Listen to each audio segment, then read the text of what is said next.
Same thing we did on the first 2 days.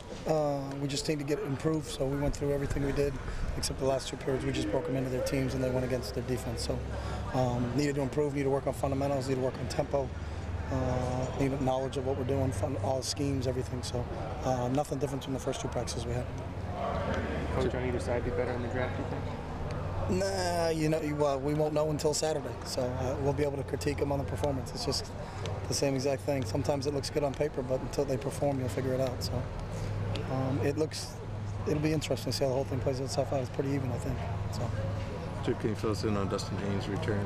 Yeah, he's returned. We'll handle his punishment internally. We know the situation, and we'll take care of it from there. So no more conditions related to see all the way back? Yeah, he's back in the football team, and we'll handle all his punishment internally. Can you talk about how you divided up the teams for this weekend?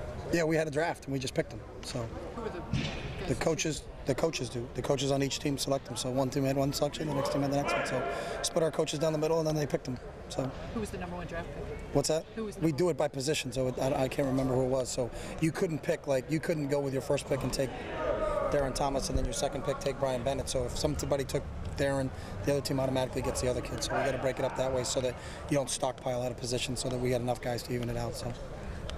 Coach, did you accomplish your goals for spring practice?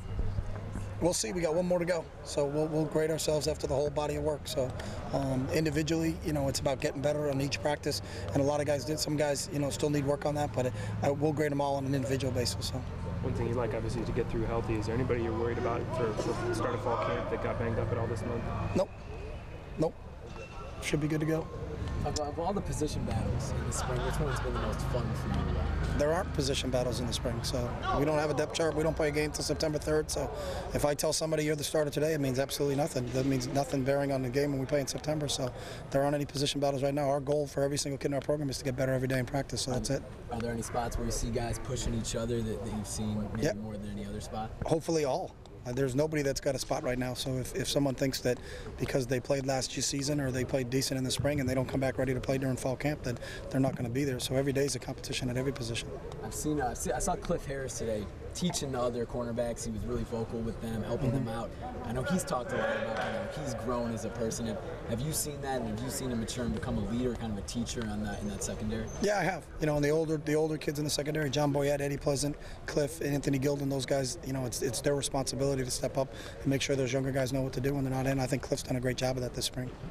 Same format for the spring game as has been the past few years? Yeah, it's full game. We're kicking off, punting, full go. So. What do you like most about that format that you use? Because you get to practice what a game's all about. We've already had our scrimmages and been in situations, and now they get to play a game. We get to see special teams under the gun with officials. We need to find out who's going to be good on kickoff and kickoff return for us, who's going to be good on punt and punt return. So, you only get really one good chance to play the game, and so we're going to take advantage of it.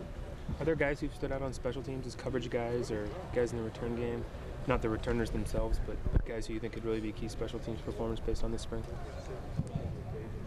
Yeah, and nah, because a lot of things Oz is doing is sometimes he's got 2s and 3s getting a lot of reps because he wants to find out who the backup's going to be. You got proven kids on special teams like Dion, Boseco, Lacumbo, Josh Cadu, kids that you know because you watched them during the season last year do it. But it's still a work in progress for some of those young kids, and every rep they get is a valuable rep for them. So.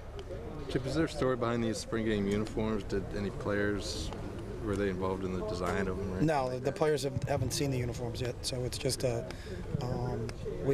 asked the guys at Nike. They did a great job with our uniforms last year, and they just came with new ones this year. So we'll see them. We'll really see them for the first time when they bring them down on Friday, I think. So we haven't seen them yet. Should the offense feel pressure based on the way it performed in the last scrimmage? Pressure is what you feel when you don't know what you're doing. So I hope they don't feel pressure because they should know what they're doing. But there were some moments in that scrimmage when clearly it seemed like maybe. But it should feel that way. It doesn't matter if you score 75 points in the last scrimmage. You can't come out and say I can take it easy in this scrimmage. So we don't. That's not our mentality of our football program. So there's no. I don't think our kids feel that way. I think they need to perform in every practice. Today's practice, they need to perform in Saturday's practice. So it's not, I need to perform because I didn't play well the last time. It's, we have a vision of what we should play like and what we should practice like and what it should look like. And it's got nothing to do with outside motives or anything like that. And if that's your motivation, then you're in trouble. How you played the last time you were kind of in the spotlight? It means absolutely nothing else. whether you win or lose. That's the one thing they have to understand. It's how you perform the next play, the next snap, the next opportunity you have. So.